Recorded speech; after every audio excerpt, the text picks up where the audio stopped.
Another day, another basketball stories na naman ang pagkukwentuhan natin.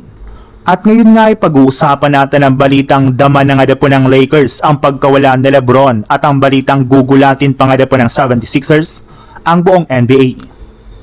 Para nga po sa inyong kaalaman, sinubukan na rin naman nga po sana ng Lakers na pabalikin si Lebron sa kanilang lineup ngayong offseason sa pamamagitan ng pagbibigay sa kanya ng bagong kontrata bago pa man mag-umpisa ang free agency market. Pero unfortunately, mismong si Lebron na nga po ang kusang umalis sa kanila para sumali sa kanyang bagong team na Philadelphia 76ers.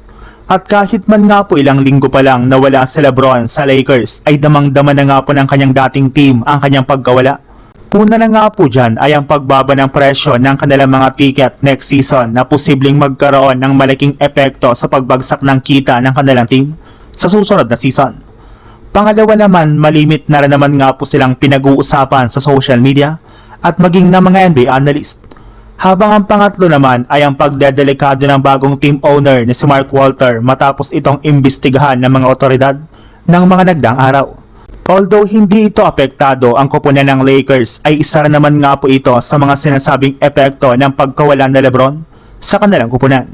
Sa ibang balita naman, ibinalgar nga po na hindi nga daw magkakaroon si Lebron ng introductory conference sa pagsali niya sa Philadelphia 76ers since gagawin na lang naman nga daw po niya ito kapag nagsimula ng training camp sa darating na September.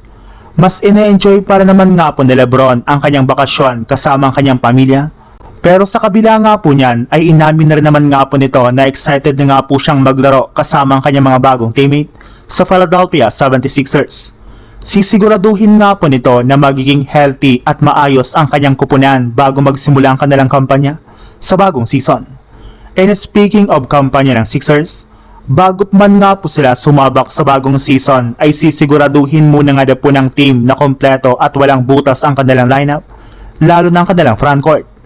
Ito na nga po ang mismong rason bakit target pa nga po nilang kumuha ng isang bagong center sa free agency. At isa nga po sa mga itinuturong big man na babagay nga na pong makasama ni Joel Embiid sa lineup ng Sixers ay si Hassan Whiteside na huling naglaro sa NBA taon pang 2022 sa koponan ng Utah Jazz.